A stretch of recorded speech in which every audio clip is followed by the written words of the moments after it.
4 de outubro de 2024. A grande estreia do Mundial Notícias. Veja hoje nessa estreia: colapso de montanhas na Noruega ameaçam povos com grande tsunami. Câmara garante indicações do Partido Democrata às presidenciais dos Estados Unidos. Venezuela ratifica a vitória de Maduro logo após teve manifestação.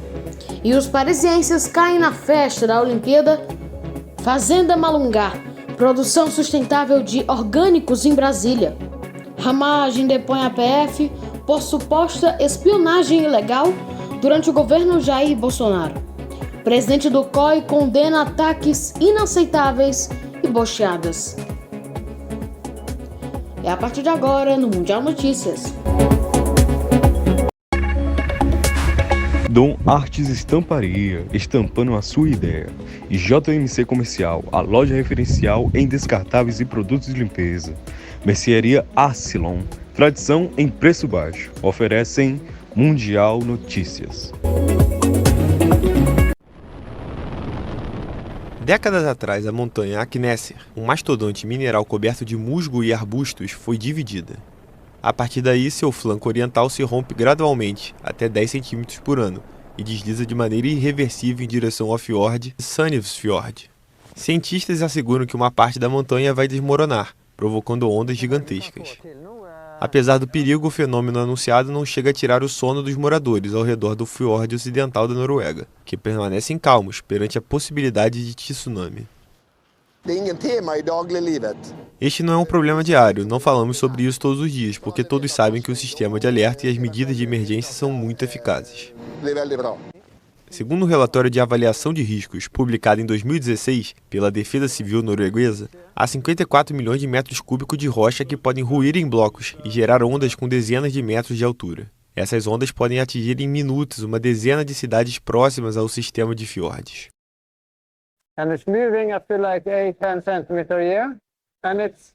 Está subindo cerca de 10 centímetros por ano e está juntando grandes partes do que vemos aqui. Toda a encosta da montanha está solta e está se movendo, e pode criar um colapso bastante grande, criando um grande tsunami. Os povoados localizados no fundo do fiord são os mais expostos. Projeções mais alarmistas acreditam que estes locais poderiam ficar submersos por ondas de 70 a 80 metros. Dado o perigo que representa, a Akneser é, sem dúvida, uma das montanhas mais vigiadas do mundo. Não estamos aqui para nos divertir. Esta é a vida real. Há uma grande probabilidade de que possamos ter um grande evento que pode criar uma grande ameaça para a sociedade. E realmente precisamos monitorar isso para ter controle. Toda uma bateria de instrumentos como GPS e sensores topográficos em sua superfície e sondas no seu interior medem seus menores movimentos para soar o alarme, se necessário.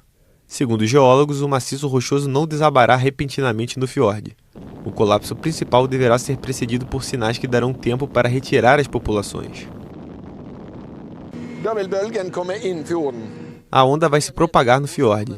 Ninguém sabe quão grande ela será, se será deste ou daquele tamanho, quem sabe? Pode acontecer lenta ou rapidamente, ninguém sabe. Em 1934, a poucos quilômetros de distância, um deslizamento de terra desencadeou um tsunami com ondas de até 64 metros, que mataram 40 pessoas.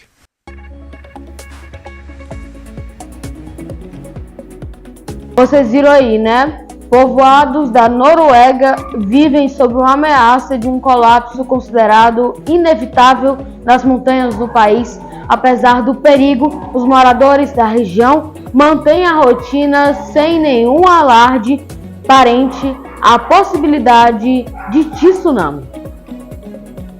Olá, boa noite para você. Hoje estreia o Mundial Notícias aqui na minha apresentação. Caio Teles, prazer. Deixa eu entrar na sua casa. Satisfação ter você aí do outro lado. Bom, a Kamala Harris vai disputar a corrida sim à Casa Branca contra o atual republicano Donald Trump, o ex-presidente. O Comitê Nacional Democrata confirmou que assim a vice-presidente obteve todos os votos necessários para ser oficialmente designada como candidata presidencial às eleições de novembro. E o Donald Trump, ex-presidente Donald Trump, postou na plataforma Trump Social que aceitou sim um debate com a vice-presidente americana Kamala Harris no dia 4 de setembro. A vice-presidente dos Estados Unidos, Kamala Harris, garantiu a indicação dos democratas nesta sexta-feira para concorrer à presidência nas eleições de novembro, confirmando sua notável ascensão como representante do partido para enfrentar o republicano Donald Trump. Kamala foi a candidata única na cédula durante uma votação eletrônica de 5 dias, com quase 4.000 delegados da convenção do partido. Ela será oficialmente nomeada em uma convenção em Chicago ainda este mês. Nenhum outro democrata se apresentou para desafiar a ascensão de Kamala ao posto de candidata presidencial, tornando sua confirmação como primeira mulher negra e sul-asiática a assegurar a nomeação de um grande partido apenas uma formalidade. O anúncio ocorreu enquanto Kamala se prepara para iniciar a campanha na próxima semana, quando visitará 7 estados cruciais ao lado de seu companheiro de chapa, cujo nome é esperado para ser revelado nos próximos dias. A votação virtual do Partido Democrata marca o início oficial da convenção de 2024, embora na prática as festividades realmente comecem quando milhares de partidários chegarem a Chicago em 19 de agosto.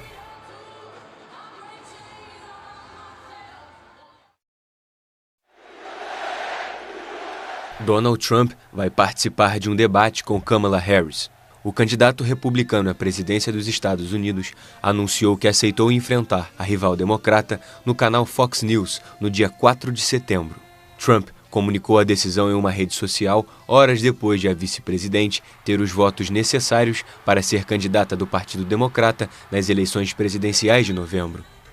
Em um primeiro momento, o ex-presidente de 78 anos disse que não debateria com Harris, de 59. O desafio foi feito pela ex-promotora distrital e procuradora-geral da Califórnia no mês passado.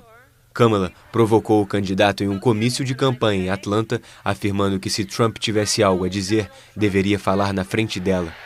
Em julho, o presidente Joe Biden, de 81 anos, desistiu da tentativa de reeleição e anunciou apoio a Harris. A decisão de abandonar a campanha foi tomada após um debate contra o republicano em junho na CNN, que foi considerado desastroso para Biden.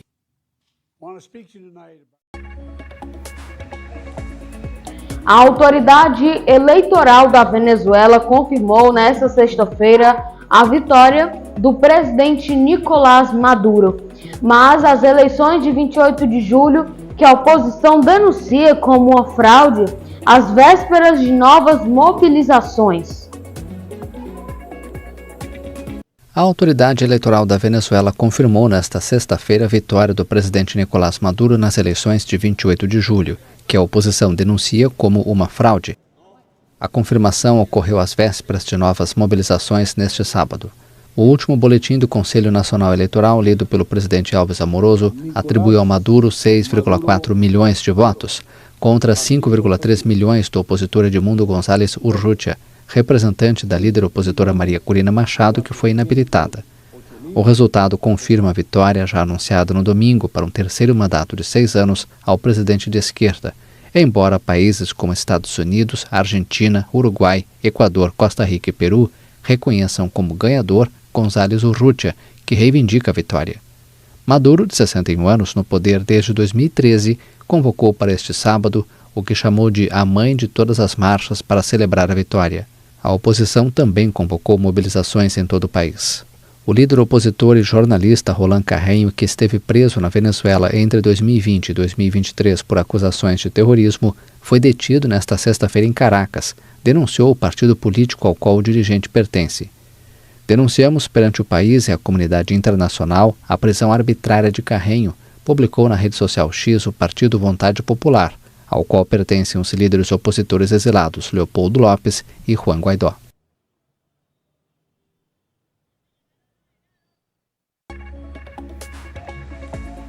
E falando nas manifestações, sim, aconteceu. Acompanhe como foi essa manifestação da oposição. Milhares de pessoas convocadas pela oposição começaram a se reunir neste sábado na Venezuela para protestar contra a reeleição do presidente Nicolás Maduro. O chefe de Estado foi ratificado na sexta-feira pelo Conselho Nacional Eleitoral como presidente reeleito e ameaça prender os líderes da oposição, a quem acusa de tentar arquitetar um golpe de Estado. A líder dos opositores, Maria Corina Machado, apareceu cedo no protesto. Tanto ela como seu candidato, Edmundo Gonzalez Urrutia, denunciam a fraude eleitoral e afirmam ter vencido as eleições. O partido no poder também convocou seus seguidores. As manifestações, que eclodiram na segunda-feira, deixaram 11 civis e um soldado mortos, além de mais de 1.000 pessoas detidas. Após temerem o caos parisiense, voltam à cidade atraídas pela festa olímpica. Eles fugiram de Paris, temendo que os Jogos Olímpicos mergulhassem na capital, no caos na capital. Mas muitos parisienses anticaéticos agora estão sim retornando para participar das festividades populares. Acompanhe! Um reencontro com a Cidade Luz. Os parisienses, que temiam o caos em Paris e deixaram a capital, retornam agora ao centro do momento no esporte mundial com as Olimpíadas. Antes céticos, muitos passaram a querer participar das festividades populares. Esse é o caso de Colombe de Lambert e Victoire Allard. Acho que é um pouco de uma mistura de tudo. A família, as redes sociais que também transmitiram a atmosfera em Paris e assim por diante. E o fato de termos ganhado algumas medalhas, acho que isso nos encorajou a vir. E o mesatenista Alexis Lebrun jogou, então foi muito bom. Uma semana após o início dos jogos, essas duas amigas de 20 anos decidiram ir a uma zona de torcedores em frente à prefeitura de Paris para apoiar os atletas. Yael Oshro, uma professora parisiense de 53 anos, acaba de voltar de sua casa à beira-mar e está surpresa por se divertir na fanzone. C'est vrai que même moi je me suis fait influencer A verdade é que eu até fui influenciada porque se ouve muitas coisas, especialmente sobre transporte. Acho que está bem tranquilo. É verdade que muitos parisienses estão de férias, como de costume. O mês de agosto é tranquilo. Bem, o período julho-agosto é tranquilo. Por enquanto, por exemplo, quando vim aqui na fanzone, descobri que tudo estava calmo. Parece muito, muito alegre, na verdade.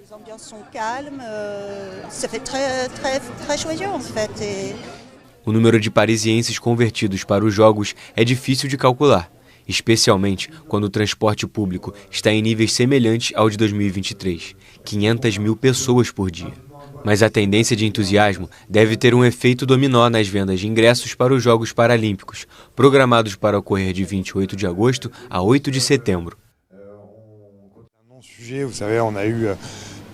Tivemos muitas opiniões negativas sobre sediar os Jogos. Hoje, a atividade, a chegada e o entusiasmo em torno dos jogos podem ser vistos em quase todas as ruas de Paris. E acho que essa é a melhor resposta que você pode dar. No quadro de medalhas, a França está entre os primeiros colocados, um desempenho que aflora a torcida local. Allez les Parisiens, o coração francês brilha. A chama olímpica realmente está acesa, hein? Está no ar. Olha, veja ainda hoje aqui no Mundial Notícias. Ramagem depõe a PF por uma suposta espionagem ilegal durante o governo do Bolsonaro. Fazenda Malunga, uma produção sustentável de orgânicos em Brasília. Já voltamos.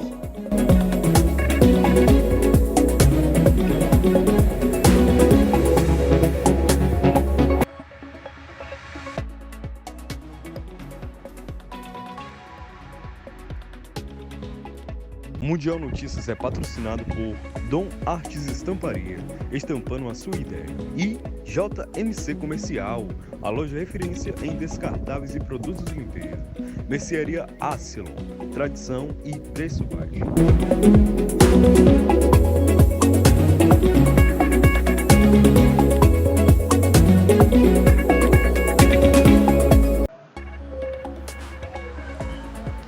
Estamos de volta e agora para falar da Venezuela. Vamos voltar à Venezuela igual a gente estava falando, porque parte dos diplomas e funcionários da Embaixada Argentina na Venezuela foram expulsos nesta semana pelo próprio governo venezuelano.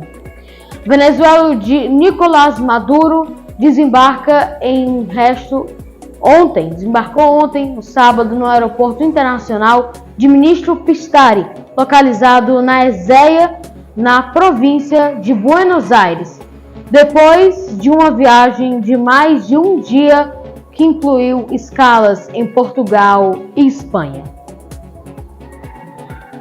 Parte dos diplomatas e funcionários da Embaixada Argentina na Venezuela, expulsos esta semana pelo governo venezuelano de Nicolás Maduro, desembarcaram neste sábado no Aeroporto Internacional Ministro Pistarini, localizado em Ezeiza, na província de Buenos Aires. Depois de uma viagem de mais de um dia, que incluiu escalas em Portugal e Espanha, a delegação chegou ao país por volta das 3h20 da madrugada em horário local, em voo da Aerolíneas Argentinas procedente de Madrid. Andrés Mandiarotti, encarregado de negócios da embaixada em Caracas, liderou o grupo que chegou esta manhã a Ezeiza e foi recebido pelo vice-chanceler argentino Leopoldo Saores. Nas próximas horas, está prevista a chegada de um segundo grupo com o restante do pessoal da embaixada, que está sob custódia brasileira desde a última quinta-feira. Os diplomatas argentinos na Venezuela foram expulsos esta semana junto com os do Chile, Costa Rica, Peru, Panamá, República Dominicana e Uruguai por suas ações de ingerência e declarações nas eleições realizadas em 28 de julho, que, segundo a Comissão Nacional Eleitoral, concedeu a reeleição de Nicolás Maduro. Depois de deixar a Venezuela na quinta-feira, a delegação argentina viajou primeiro para Lisboa e depois para Madrid, antes de partir ontem para Buenos Aires. O governo argentino não reconheceu a vitória de Maduro e sim do opositor Edmundo González Urrutia como legítimo vencedor e presidente eleito. Um comunicado posterior do Ministério das Relações Exteriores afirmou que o país acompanha os acontecimentos na Venezuela com extrema atenção e preocupação para fazer uma declaração definitiva. A expulsão do pessoal da Embaixada Argentina em Caracas gerou polêmica, pois 6 opositores venezuelanos estão asilados ali desde março. O governo de Maduro se negou em diversas ocasiões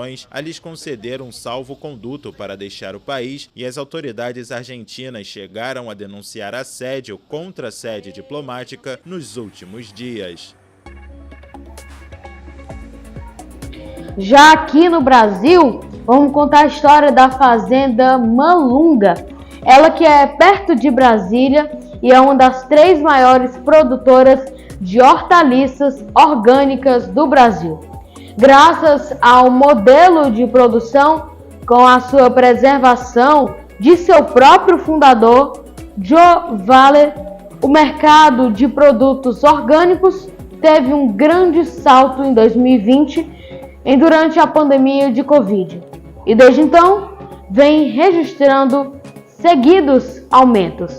Acompanhe na reportagem especial. No Distrito Federal, a cerca de 70 quilômetros de Brasília, fica a Fazenda Malunga, uma das 3 maiores produtoras de hortaliças orgânicas do Brasil. São 60 hectares e quase 200 funcionários dedicados a uma produção integrada, com soluções que permitem preservar e produzir ao mesmo tempo, no mesmo ambiente. Ce qui est intéressant ici, c'est de voir comment une fazenda. O interessante aqui é ver como uma fazenda com uma grande área consegue produzir biologicamente, o que vocês chamam aqui de produção orgânica. Como eles fazem isso? Visitamos alguns pequenos produtores agroflorestais. Então, em uma superfície pequena, é muito fácil de fazer, mas em uma superfície grande, a questão é saber como os fazendeiros fazem isso. C'est assez facile à faire, sur des grandes surfaces, a questão c'est de savoir comment les fazendeiros le font. O fundador da Malunga, Joe Valle, lista técnicas como o uso de pós de rocha, plantas e cobertura e micro-organismos para alcançar os resultados. Está aqui dando o exemplo de um modelo de agricultura sustentável, possível de fazer respeitando toda a parte do bioma e sendo economicamente viável, também é uma referência para todas as pessoas que estão em volta poderem vir aqui e conversar e discutir, debater, vendo que é possível fazer agricultura diferente, também preservando. Produção com preservação. A Malunga produz 35 tipos de hortaliças orgânicas, entre elas alface, tomate, cenoura, berinjela, cebola e batata. Nós estamos vivendo um momento de muitas mudanças. Mudança climática é uma realidade, as pessoas precisam entender isso e os consumidores precisam determinar a quem produz o jeito certo de produzir. E o jeito certo de produzir passa pelo orgânico, pela produção orgânica sustentável, regenerativa e agroflorestal de alimentos no mundo. Ou a gente parte para esse processo, ou rapidamente, muito antes do que a gente imagina, nós vamos ter problemas e caos acontecendo, especialmente na questão da alimentação das pessoas no mundo todo. Segundo dados da Associação de Promoção dos Orgânicos, em 2020 o mercado brasileiro de produtos orgânicos deu um salto de 30% durante a pandemia de coronavírus, com os consumidores cada vez mais preocupados com alimentos saudáveis. Nos anos seguintes foram registrados novos crescimentos, mostrando que há uma tendência.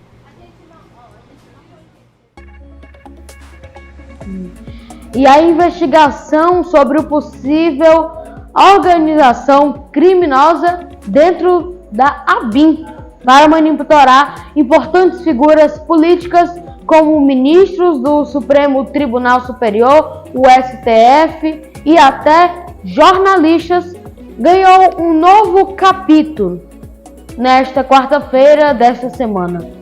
O atual deputado federal Alexandre Ramagem, ex-chefe da ABIN, durante o governo Jair Messias Bolsonaro, prestou seu depoimento à Polícia Federal. Isso do Rio de Janeiro. Acompanhe a reportagem.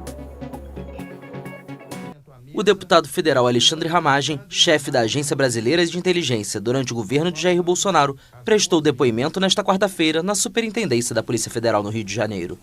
O parlamentar foi ouvido no âmbito de uma investigação que apura a suposta espionagem ilegal de importantes figuras políticas e outras personalidades. Os investigadores suspeitam que durante o mandato do ex-presidente Bolsonaro tenha sido formada uma organização criminosa dentro da ABIN para monitorar importantes figuras políticas, como ministros do Supremo Tribunal Federal e até jornalistas. Pré-candidato à Prefeitura do Rio de Janeiro nas eleições municipais de outubro, Ramagem foi alvo de buscas e apreensões em janeiro passado. Em 11 de julho, uma nova operação policial ligada a esta investigação resultou na prisão de 5 suspeitos, incluindo um militar, um policial federal e um influenciador digital. Segundo o ministro do STF responsável pelo caso, Alexandre de Moraes, uma das pessoas ilegalmente monitoradas, segundo os investigadores, a organização infiltrada na ABIN tinha como objetivo obter vantagens políticas, produzir desinformação, atacar adversários políticos e desestabilizar as instituições republicanas. Ramagem alega que é inocente e criticou a investigação na semana passada em uma postagem na rede social X, dizendo que o procedimento visa levar à imprensa ilações e conjecturas superficiais. O deputado ficou particularmente exposto nesta semana após o STF divulgar o áudio de uma gravação feita por ele em agosto de 2020, durante uma reunião com 2 advogadas e Jair Bolsonaro. Na ocasião, o grupo discutia formas de resolver problemas judiciais do filho mais velho do então presidente, o senador Flávio Bolsonaro. O objetivo principal é tentar... A gente vai, claro, continuar vendo toda essa investigação. E o Thomas Bach, o presidente do Comitê Olímpico Internacional, aí se pronunciou sobre as questões do envolvimento às boxeadoras que foram reprovadas em testes de gênero no Mundial de Boxe. O presidente do Comitê Olímpico Internacional, Thomas Bach, condenou neste sábado os ataques lançados nas redes sociais contra 2 boxeadoras que participam dos Jogos de Paris 2024. A argelina Iman Khelif e a taiwanesa Lin Yuting estão no centro de uma polêmica depois de terem sido reprovadas em um teste de elegibilidade de gênero para o Mundial Feminino de Boxe do ano passado. What we see now is that O que vemos agora é que alguns querem a própria definição de quem é uma mulher. E aí só posso convidá-los a criar uma nova definição com base científica de quem é mulher e como alguém pode ter nascido, ter sido criado, competido e ter passaporte como mulher, não ser considerada uma mulher. Se vierem com algo, estamos prontos para ouvir, prontos para olhar para isso, mas não vamos participar de uma guerra cultural politicamente motivada. Cannot be considered a woman. If they are coming up with something, we are ready to listen. We are ready to look into it. Me permitam dizer que o que está acontecendo neste contexto de redes sociais, com todo esse discurso de ódio, agressão e abuso estimulado por esta agenda, é totalmente inaceitável. And allow me to say that what is going on in this context in the social media with all this hate speech, with this aggression and abuse, and fueled by this agenda, is totally unacceptable. A desclassificação de Kelly Filin do Mundial de 2023 foi determinada pela Associação Internacional de Boxe, que o COI retirou da organização do Torneio Olímpico de Paris por falta de transparência e em meio a acusações de corrupção. O COI e a IBA mantêm um conflito de longa data, especialmente em relação a escândalos de arbitragem nas competições de boxe.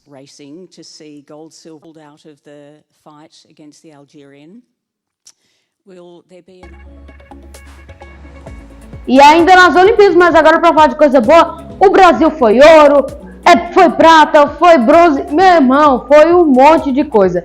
Você vai acompanhar tudo agora na nossa reportagem de algumas conquistas durante essa semana do Brasil nas Olimpíadas de Paris 2024.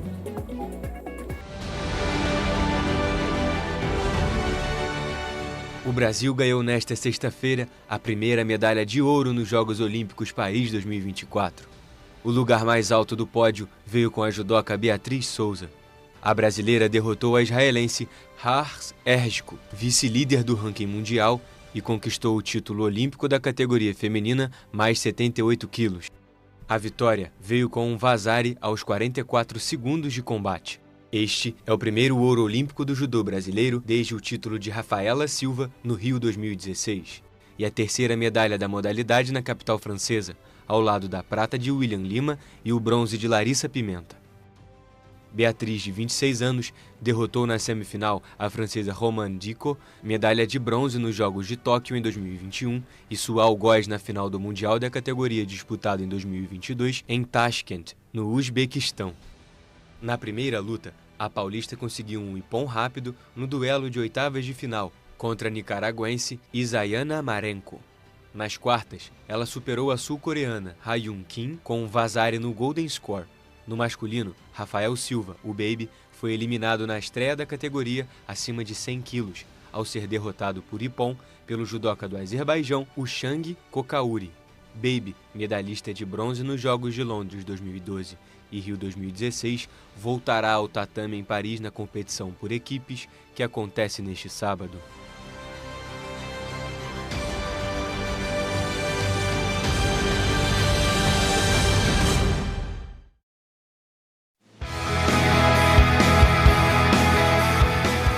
Rebeca Andrade teve neste sábado mais um dia memorável na final do salto nas finais da ginástica artística de Paris 2024. A brasileira deu mais um passo gigantesco entre os maiores nomes da história do esporte nacional. Com a prata, ela se iguala como a maior medalhista do Brasil em Jogos Olímpicos em todos os tempos.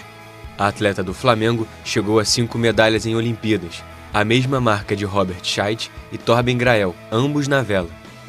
Rebeca conquistou o ouro no salto e a prata no individual geral em Tóquio 2020. Já em Paris 2024, a brasileira antes havia levado o bronze por equipes e a prata no individual geral. A atual campeã mundial do aparelho, Rebeca foi superada neste sábado pela americana Simone Biles, que conseguiu o 7º ouro olímpico da carreira. O bronze foi para a também americana Jade Carey.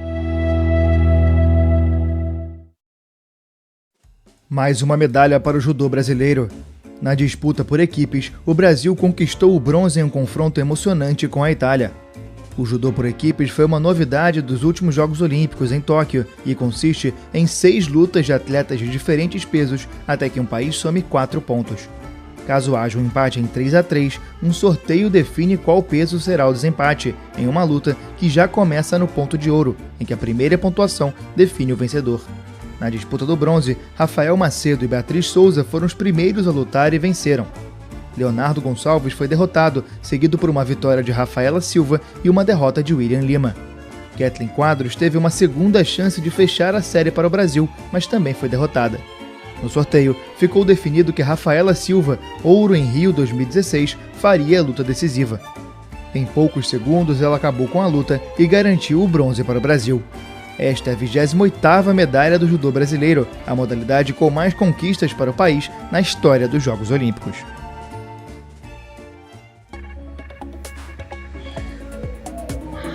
A estreia do Mundial Notícias de hoje vai ficando por aqui. Eu quero agradecer a você por estar aqui na minha companhia.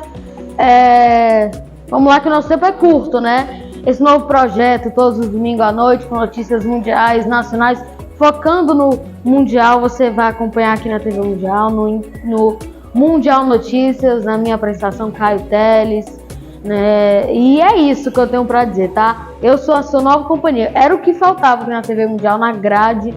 Era uma companhia para você no domingo, pois agora não se preocupe que agora você tem. É eu, Caio Teles, todo domingo à noite. Vou estar aqui no Mundial Notícias apresentando as principais notícias do Brasil e do mundo para você.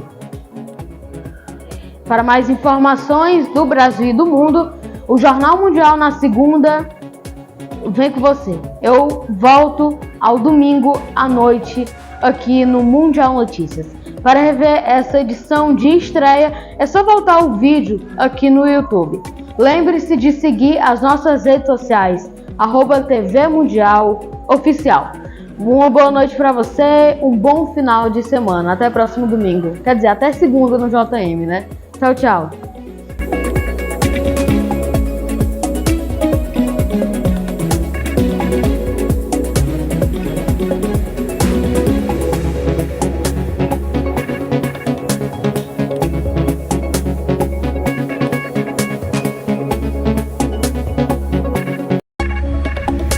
Mundial Notícias, oferecimento Dom Artes Estamparia, estampando a sua ideia.